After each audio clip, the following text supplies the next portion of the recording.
Prithvi Shantirantariksha Shantir Dyau Shantir Disha Shantiravantara Disha Shantiragni Shantir Vayu Shantiraditya Shantish Chandrama Shantir Nakshatrani Shantirapa Shantiroshadaya Shantir Vanaspataya Shantir Gau Shantiraja Shantirashva Shantir Purusha Shantir Brahma Shantir Brahmana Shantir Shantireva Shanti Shantir me Astu Shantihi.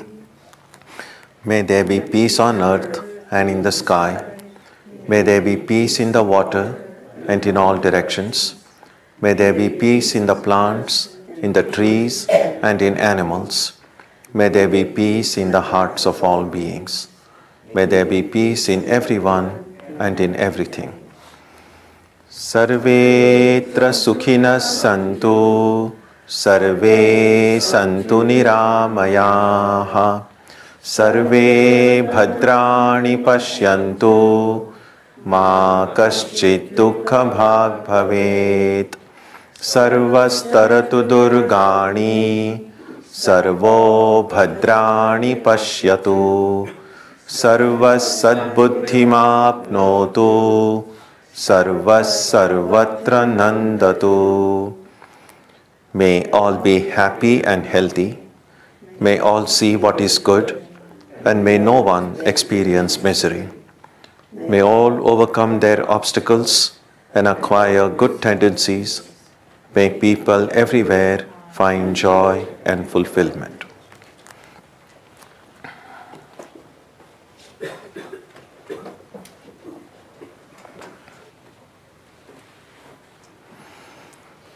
Let us now spend some time touching the center of peace and joy in our hearts. A good way to begin the practice is to withdraw the scattered energies of the mind and bring them to rest on one point. That point can be our own breathing. Let us therefore practice breathing with awareness. As we breathe in, let us visualize that our body and mind are being filled with love, strength, and compassion. And as we breathe out, let us release all the stress, anxiety, and exhaustion in the body and mind. Let us practice this way for a while.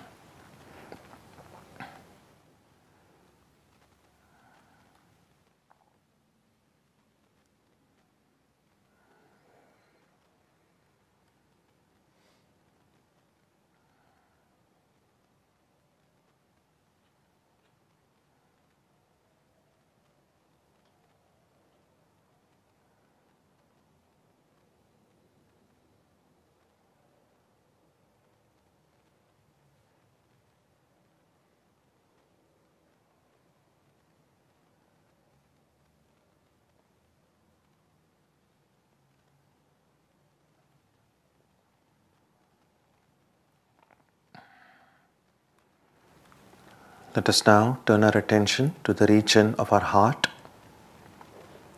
Although God is present everywhere and in everyone, the Divine Presence can be felt most clearly in our hearts. We can meditate in any way we have been taught. To remain focused, we can take the help of a short mental prayer or a mantra or a divine name. Let us now spend some time dwelling on the presence of God in our hearts.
Om Shanti Shanti Shanti Harihi Om.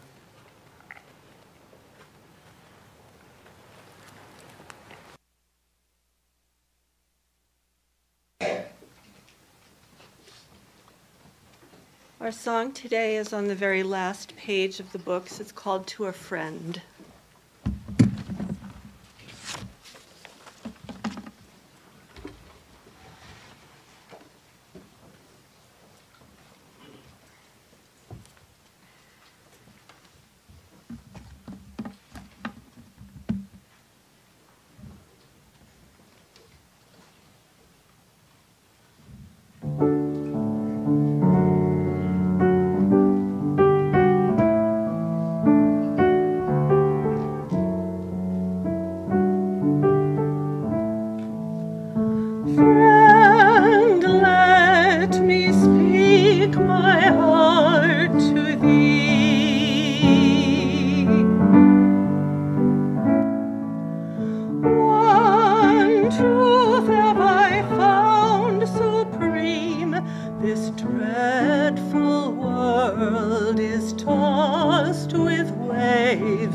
And only one boat fares across.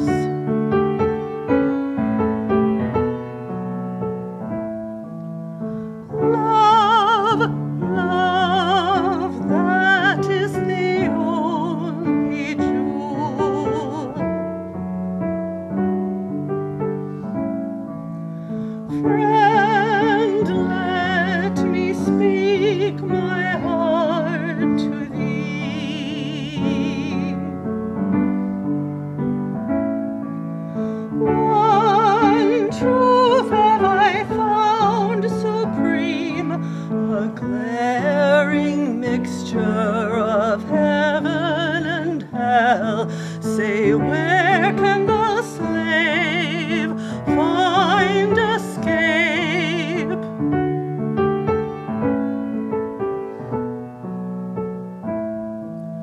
Love, love, that is the only jewel.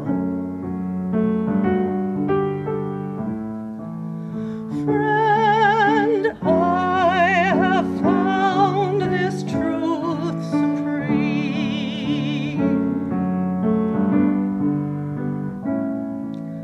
One lesson I've learned in life, devotion and worship, Tyaga and vows, I have seen through them all. What have I known?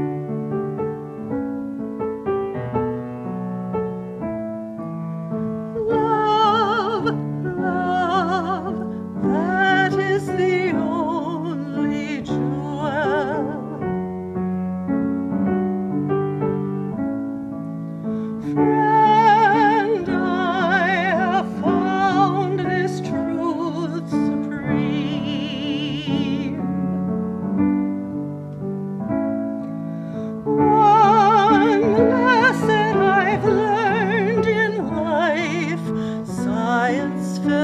philosophy, systems varied, these are but illusions of the mind.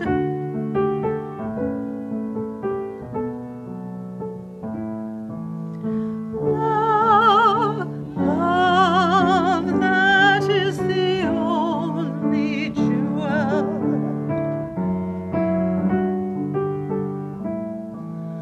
Friend, I have found this truth supreme.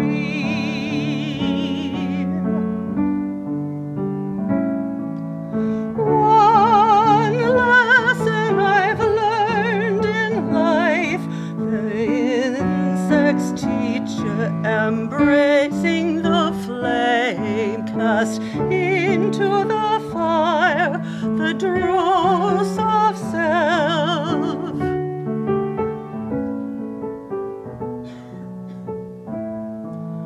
Love, love, that is the only jewel.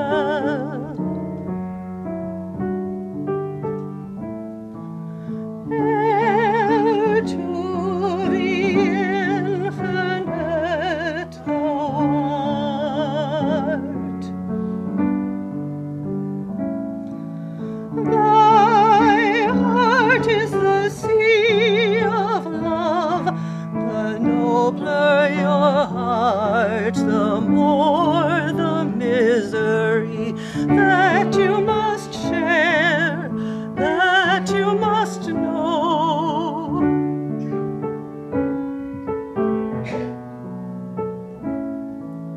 Love, love, that is the only jewel.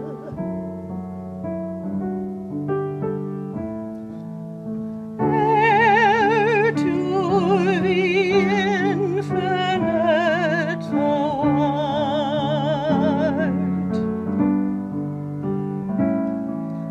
Thy heart is the sea of love. There is a treasure deep in thy heart. Then give it away. Don't ask in return.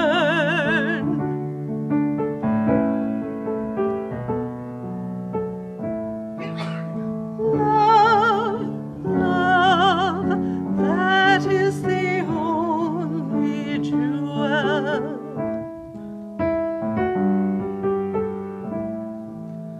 Heir to the infinite thou art.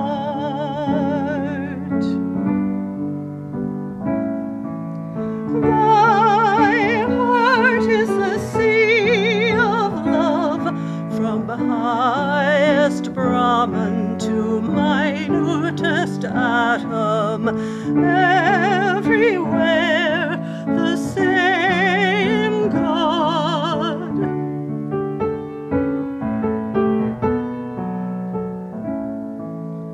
Love, love, that is the only jewel.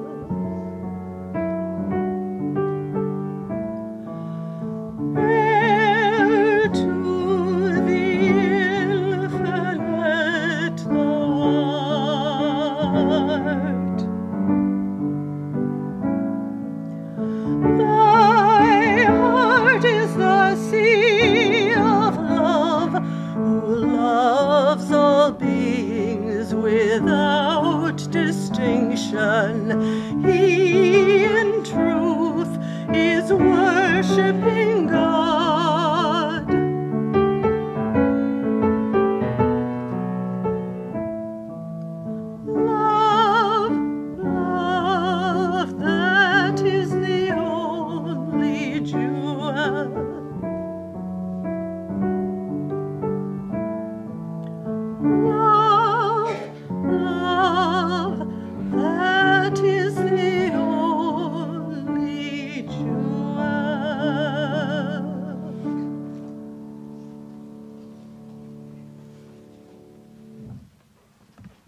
Om Asatoma Satkamaya Tamasoma Jyotirgamaya Mrityorma Amritam Gamaya Aviravirmayedhi Rudrayate Dakshinam Mukham Te Namam Pahi Nityam. May the Divine lead us from the unreal to the real, from darkness to light, from death to immortality. May the Divine Consciousness fill our hearts and protect us.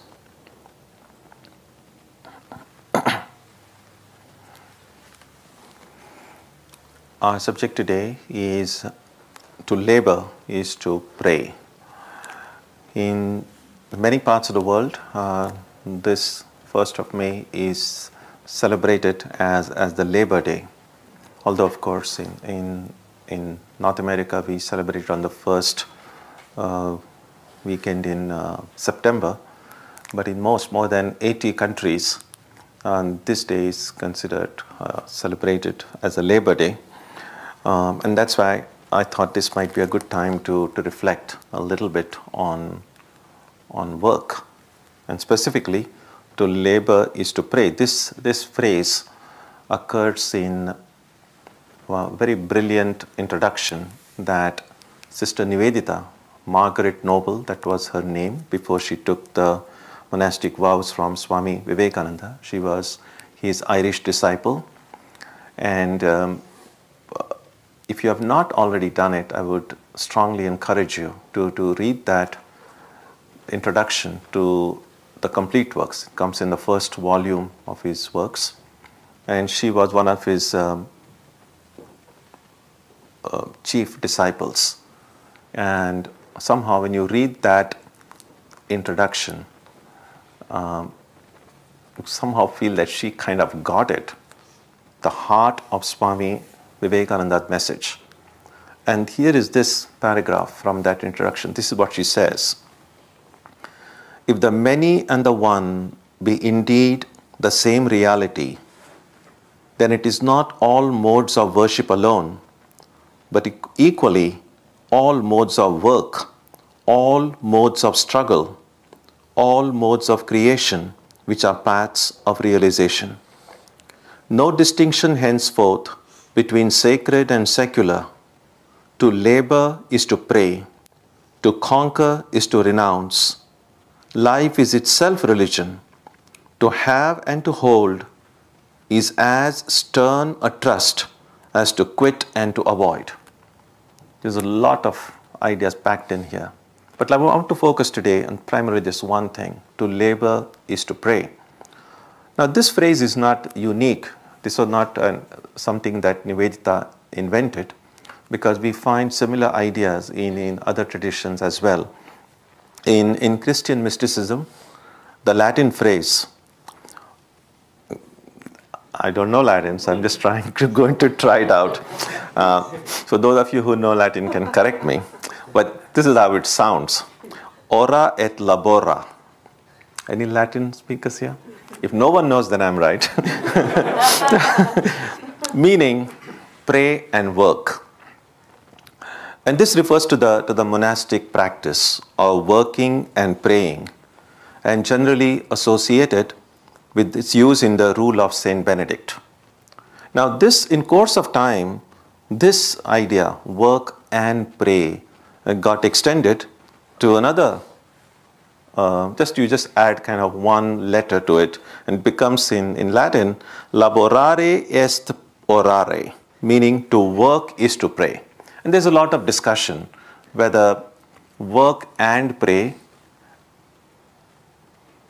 is this, what many of the Benedictines say is that in St. Benedict's rule, it's work and pray. And this extension to work is itself praying is a kind of a later interpretation. And there's a lot of debate about whether that's accurate or not. In any case, I think it's still a topic worth reflecting on. The relationship between work or labor, which all of us have to do. None of us can live without work. And prayer or our spiritual aspirations. We know, of course, that we have not yet fully recovered from the economic downturn. Unemployment is still very high compared to what it was more than a decade ago. And those of us who are employed have often to work ridiculously long hours every week.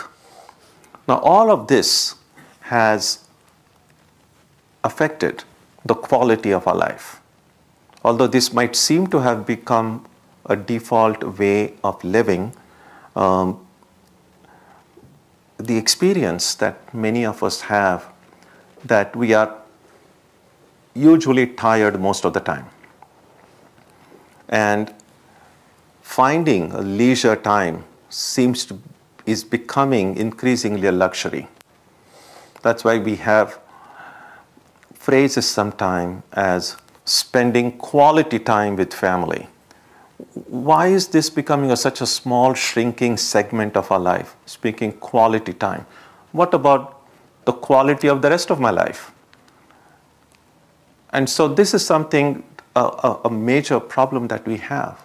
How, if we look back at our lives, when do you remember yourself just taking a stroll, say along the Charles or any park, without having to think about what you're going to do next?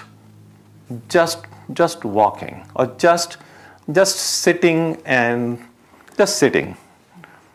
But that's become so rare because we always have deadlines. There are always things that need to be done. There are always things which are incomplete. And I think that's a problem. Whenever I look at the inbox of my emails and you find some 50 or 60 unanswered emails, even though they may not all be very important, but the fact that your inbox is still filled doesn't give you the rest you need. As you go on the T or in the bus, or you just find everyone's kind of peering down into their smartphones or tablets for the next text message or for the next email.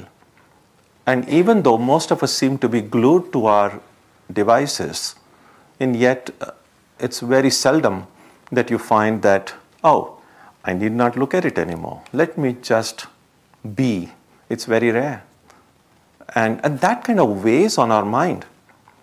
There was a poem in high school that we had, and I'm sure many of you may have heard about it. It was simply titled Leisure. And it was written by William Henry Davis. And this was one of my favorite poems in school, so I'm going to inflict it on you and just read it through. It's a short poem, so don't worry. So this is how it goes. But I think it's something very relevant to what we're talking. So the poem is titled Leisure. And this is how it goes. What is this life if, full of care, we have no time to stand and stare? No time to stand beneath the boughs and stare as long as sheep and cows. No time to see when woods we pass, where squirrels hide their nuts in grass. No time to see in broad daylight streams full of stars like skies at night. No time to turn at beauty's glance and watch her feet how they can dance. No time to wait till her mouth can enrich that smile her eyes began. A poor life this is, if full of care, we have no time to stand and stare. And I think something very sad in some ways, it's that we have to look back at our lives and say, when was the last time I thought to myself, what shall I do now? There is nothing to be done. Because there is always lots of things to be done. And so this problem of our work, and this problem becomes a little bit more serious, or more, a problem become greater for those of us who feel we have a calling towards a spiritual ideal. Because then what it ends up being is that our life gets divided between our secular duties and our spiritual aspirations. And a divided life creates tensions, creates stress, creates anxiety, creates feelings of guilt, because we always wonder whether I'm neglecting one at the expense of the other. There is always a question about how much time should I devote towards my secular responsibilities and how much time should I give for my spiritual life. Am I doing justice to either of them? And a life that is divided, a life that is compartmentalized this way, cannot be a life that brings fulfillment. That cannot be a life that brings a deep inner peace. It cannot be a life that provides us leisure. One of the reasons we are so short of leisure in life, so short of quality time, if you like, is because our lives have gotten divided. So how to bridge this gap? How to lead an undivided life? How to bridge the gap between labor and prayer, or between work and worship?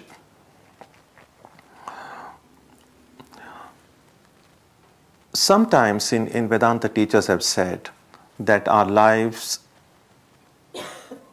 can go through these stages. In the beginning, there is always this tension between secular life and spiritual life, or in short, between work and worship. And spiritual practice involves trying to look upon, trying to do our work as worship.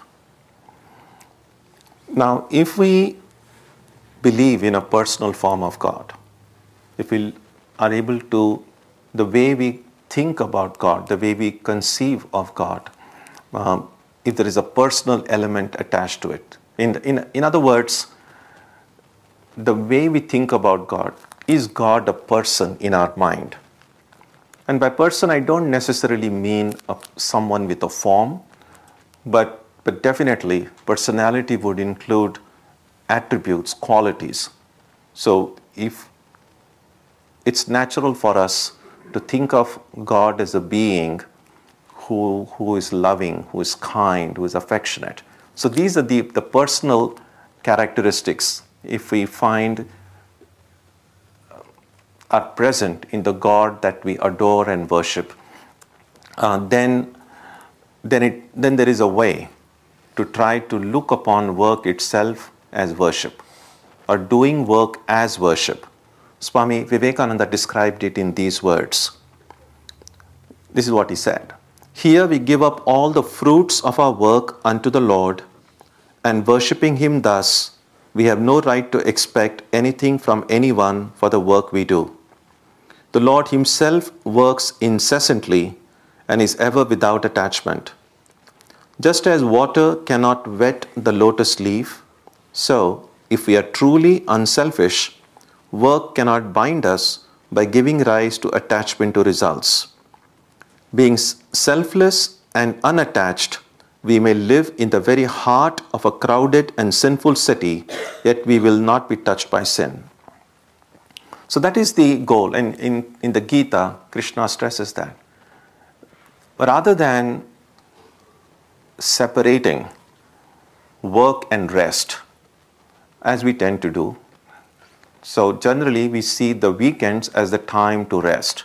Weekdays are a time to work. And that is the reason we look forward to a weekend, because that's when we can rest. And to some extent, this way of thinking gets mythologized to some extent when we think about even creation of God, that God created the world and rested on the seventh day. And so this way of visualizing, this way of thinking becomes a part of our own lives. Then we divide the week into a time to work and a time to rest. We know, many of us, we will know from our own experience that what we really mean by resting on a weekend. It's not as if we don't do anything on a weekend. In fact, many of us probably do more work on weekends than on weekdays.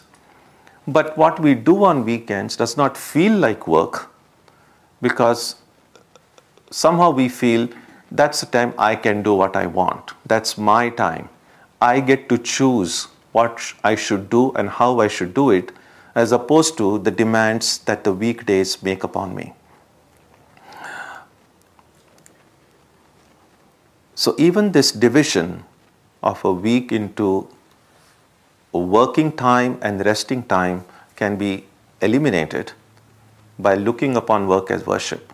In other words, is it possible for me to be working and resting at the same time?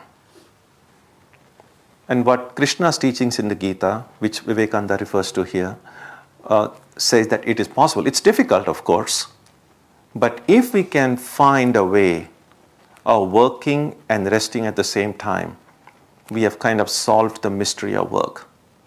Then it would be possible to combine our spiritual lives with our working lives. So one of the ways to do it clearly, as Vivekananda points out here, is to try not to get attached to the results. But if it's my work, then I would be attached to the results. So what a devotee of God does is to look upon all work as God's work. Just as when you, say, work for a company, or wherever it is that your place of work is, let's suppose that you don't own that work yourself, that you're working for someone. At that time, you work, but you don't feel as much burden of that work as the owner of that company itself, because the owner has much greater responsibility. Is it possible for all of us to look upon whatever work we do, to think that it's really a work not mine, but someone who owns not just this company, but this entire universe? That's how a devotee of God sees. That if everything happens by the will of God, then the situation I'm in now is also occurred because of God's will. The talents, the knowledge, the expertise I have has also come from God. And I'm just an instrument. So for me then to appropriate the work as my own, or to appropriate whatever the rewards that come from work, would not be right. So a devotee says, everything belongs to God. I love God, and therefore I offer everything to God. Really, if we begin to see everything as God's, there is nothing to offer to God. I mean, what would you offer to God if it is already God's? When we think about offering to God, we still have that idea that this is mine, and we are offering it to God. But when we realize that nothing really is mine, then we're really offering to God what is already God's. Once this sense of ownership, appropriating the work as well as whatever the results the work brings is given up, we will suddenly find we have a lot more time in hand than we thought before. We'll suddenly discover that we have a lot more leisure. So oftentimes, it's not the work itself that deprives us of leisure time. It's not the work itself that brings us stress and anxiety, but it's the ownership of the work, thinking that this is my work. On the other hand, if we see that this is a work I'm doing out of love for God, and that's the significance of this beautiful song. So based on Swami Vivekananda's poem we did in the beginning to a friend, love. Every line ends with that refrain. Love, love, love is the only jewel. So if there is, for a devotee of God, if there is true love for God, then a lot of these negativities associated with work, exhaustion, anxiety, stress, lack of leisure, a lot of these just go away very, very easily. But love for God is the basis of all of that.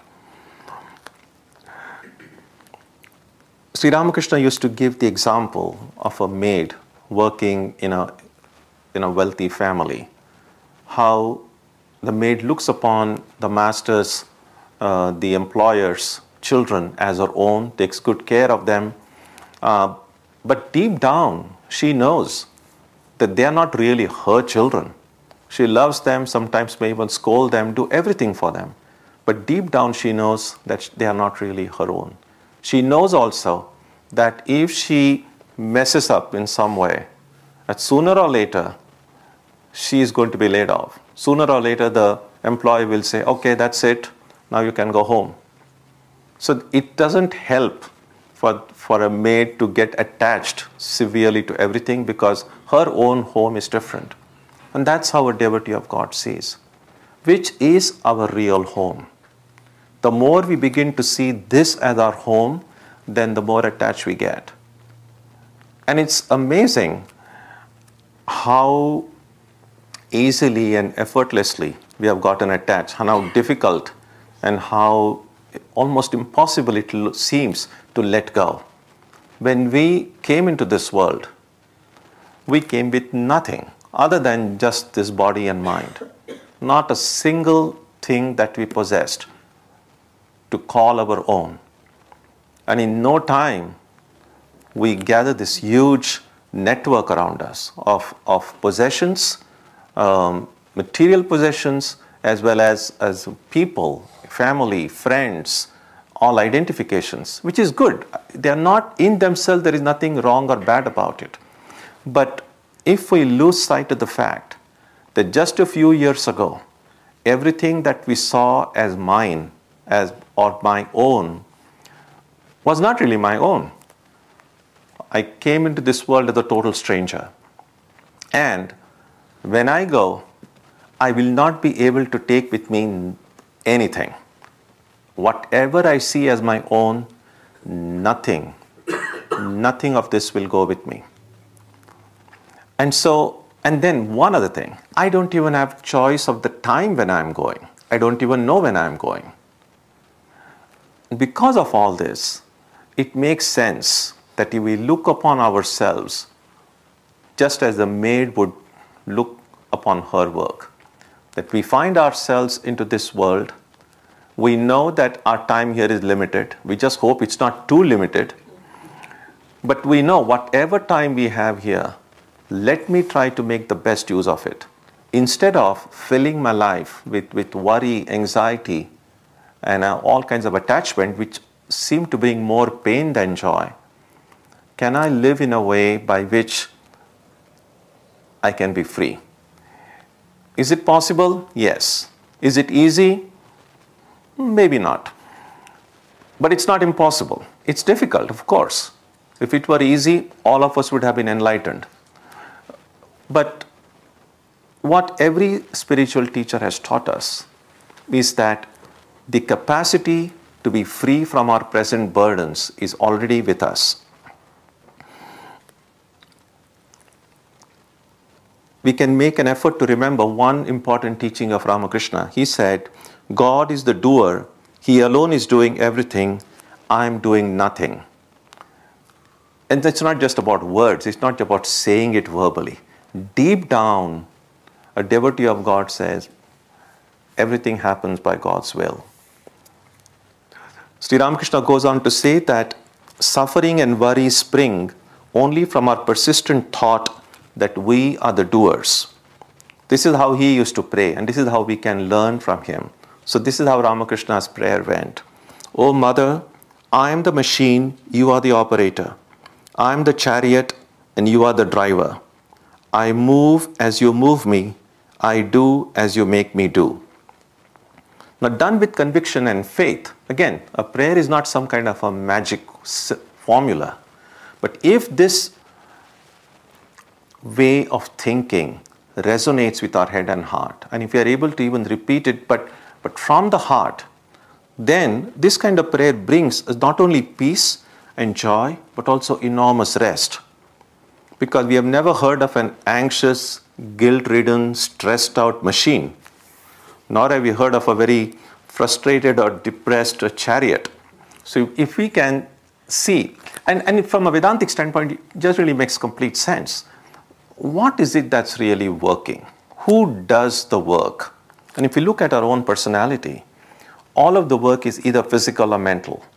So it's our body and the mind that's doing work. That's great. But who are we? What is our connection? What is our relationship with our body and mind? And Vedanta teachers stress again and again and again that we are the spirit, that pure consciousness, that driving force that animates the body and mind.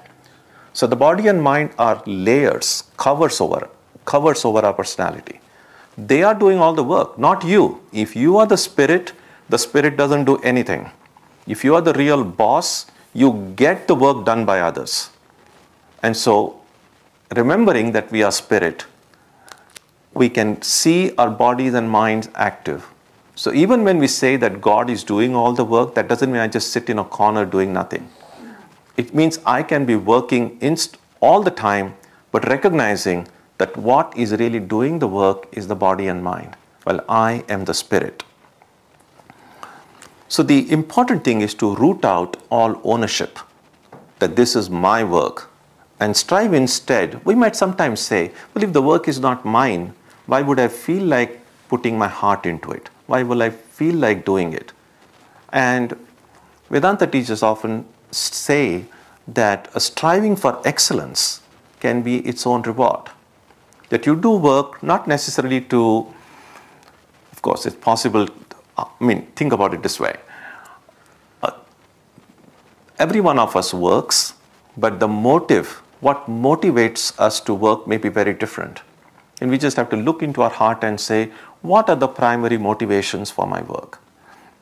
And one good motivation from a spiritual standpoint would be just striving for excellence. Not necessarily for recognition, not necessarily for any material benefit. That doesn't mean it won't come. If recognition is to come to you, it'll come to you. If material benefits are to come to you, they'll come to you. It won't really make any difference whether you are expecting it or not. But if you are expecting it, and if you don't get it, you're going to make yourself miserable. As I've often said, a life with expectations is a life that is inviting sorrow and suffering. Because what you're going to get in life. You're expecting or not expecting it does not change the outcome at all. For instance now, this evening the forecast says there is a 65% chance of rain.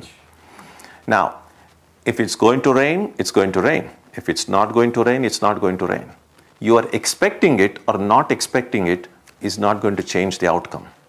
Same thing with everything in life.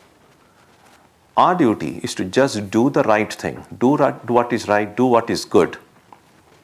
If we can touch our heart and say today, I don't expect anything from anyone, we can be happy right now, even before you have become enlightened. An easy way to become happy is don't expect anything from anyone. Recognize that what is going to come to you will come, irrespective of whether you expect it or not. Now, for those amongst us who do not have a leaning towards a personal form of God, because people are different. Not everyone's heart may be pouring out of love for God.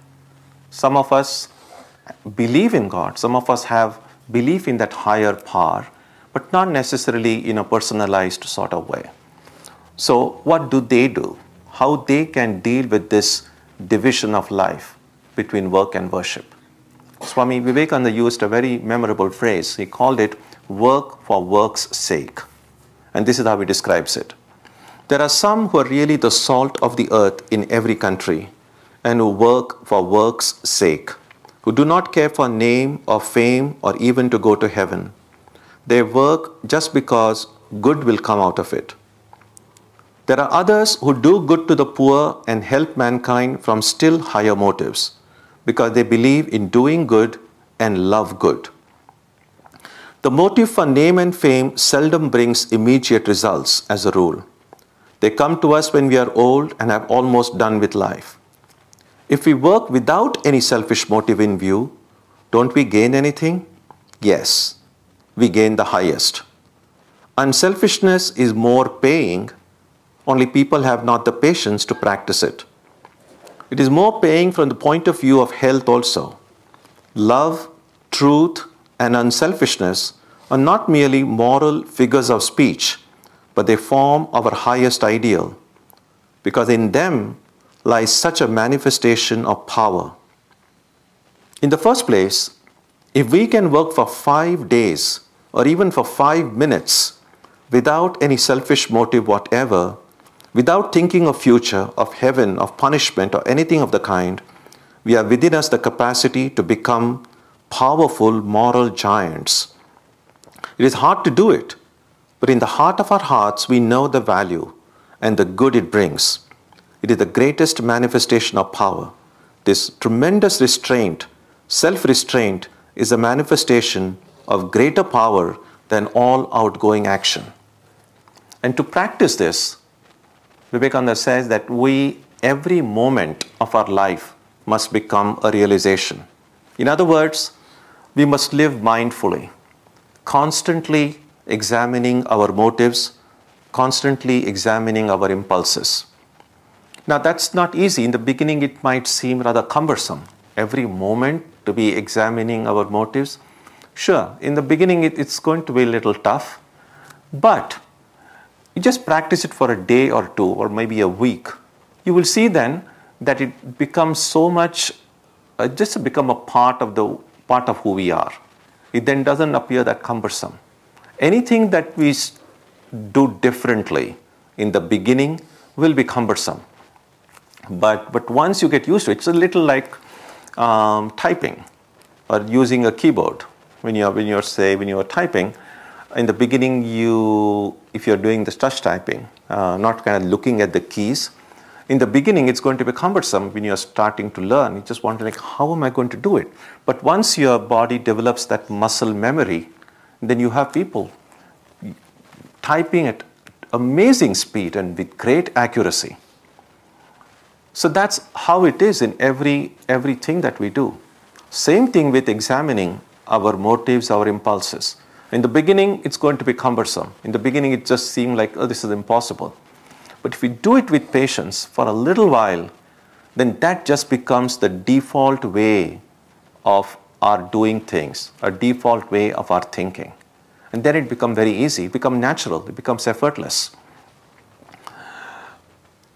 If we can do that, again, using Vivekananda's words, he says, we can then understand the marvelous mystery of the universe, how it is intensest activity and vibration, and at the same time, intensest peace and calm, how it is work every moment and rest every moment. So if we continue to work, looking upon it as a form of practice, as a spiritual practice, either doing work as an offering to the divine or doing work as work's sake, doing good because it is good to do good, doing right because it is right to do what is right, without expecting anything in return, it is then that it purifies our heart. The more our heart is purified, the greater the clarity of mind we have. And we begin then to see things more clearly, and then we realize that every work is worship. The distinction to labor is between labor and prayer just disappears. Then we realize the truth of what it means when it is said to labor is to pray. Again, going back to the song that we did in the beginning, love, love, love is the only jewel. So can we love our work and can we love God? The more we are able to love both of these, it's love that will bring them together. It's this, the inability to love our work and to love our spiritual ideal in equal measure that creates this dichotomy between work and worship. And sometimes, just before I conclude, a question can be asked. Is it possible to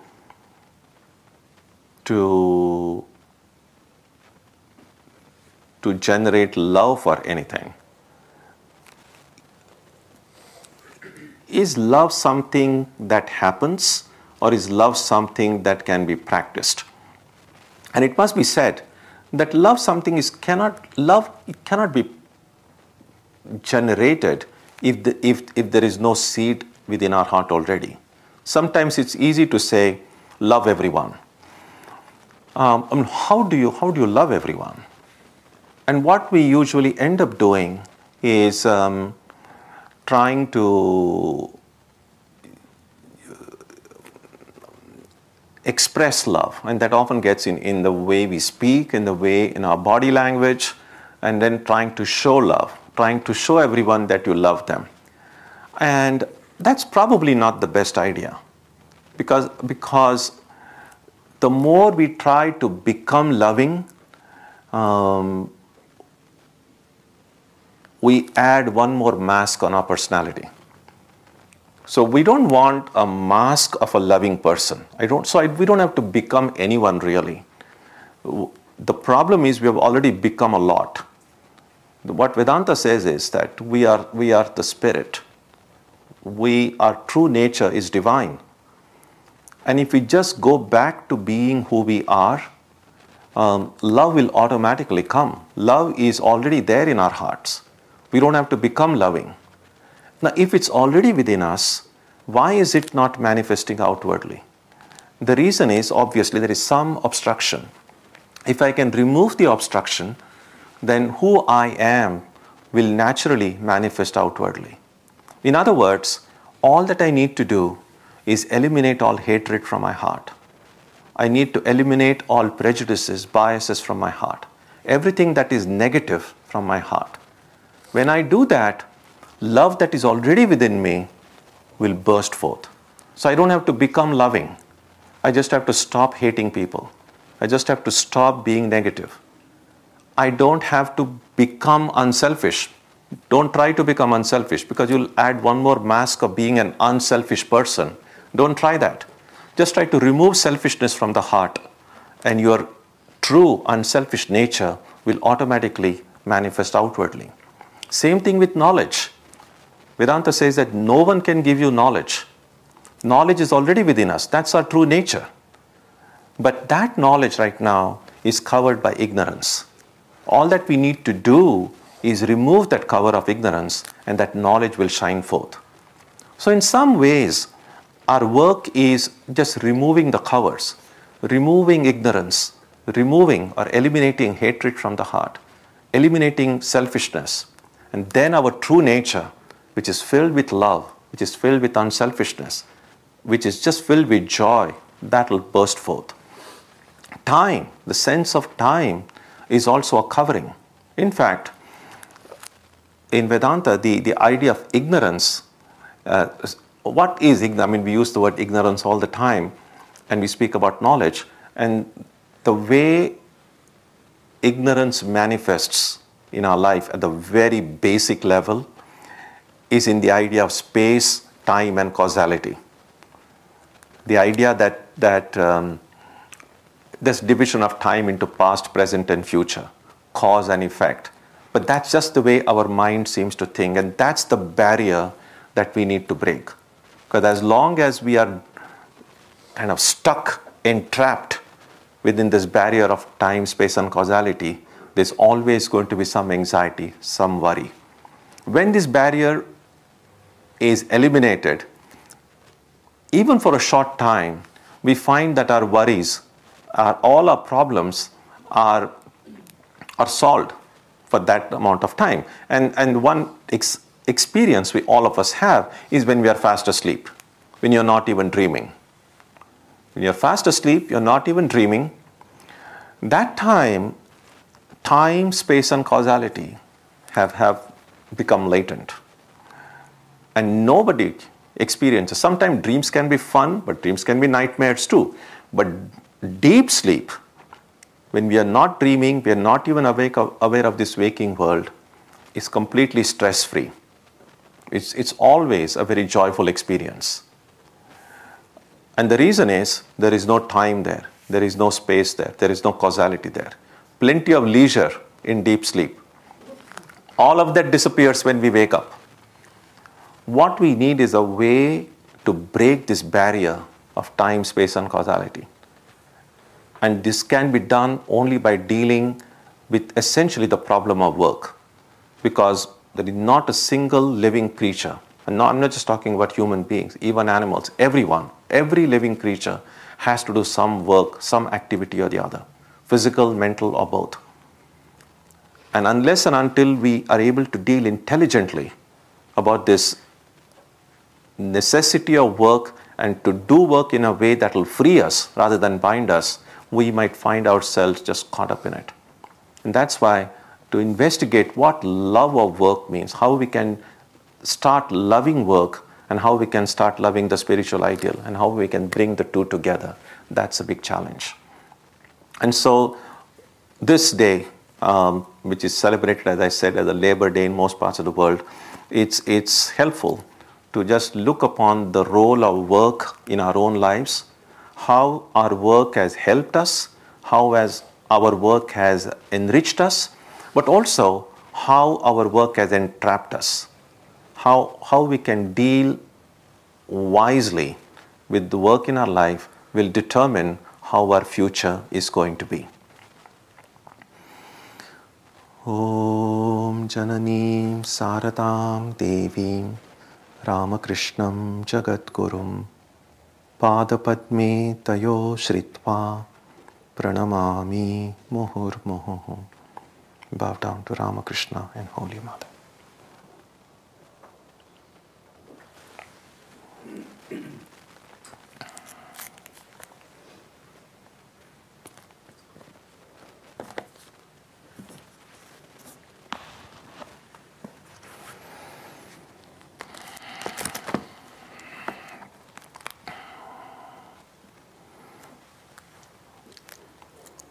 This Wednesday, instead of the usual Gita class, we have a special lecture. Swami Yuktatmananda, the head of our center in New York, will be visiting, and he will speak at 7:30 in the evening on Wednesday on the topic, what makes the world real?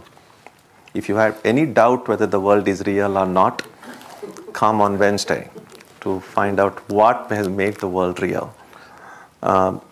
Next Sunday, our subject will be the keeper of my stories.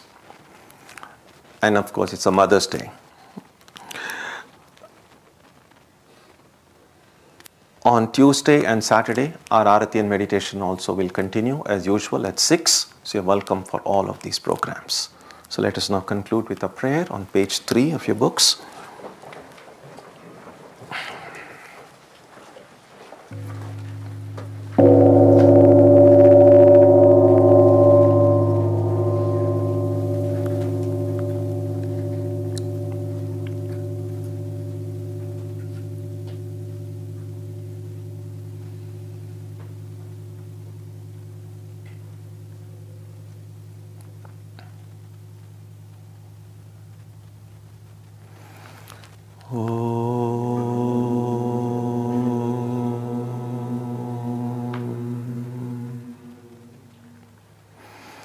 May the Divine Being, who is the Father in heaven of the Christians, Holy One of the Jewish faith, Allah of the Muslims, Buddha of the Buddhists, Tao of the Taoists, Ahura Mazda of the Zoroastrians, the Great Spirit of the Native Americans, and Brahman of the Hindus, lead us from the unreal to the real, from darkness to light, from death to immortality. May we be granted strength, freedom, and clear understanding. May we learn to see God in our own hearts and in everyone around us. May God bless us all and fill our hearts with gratitude, grace, and love. Om Shanti Shanti Shanti. Peace, peace, peace be unto all.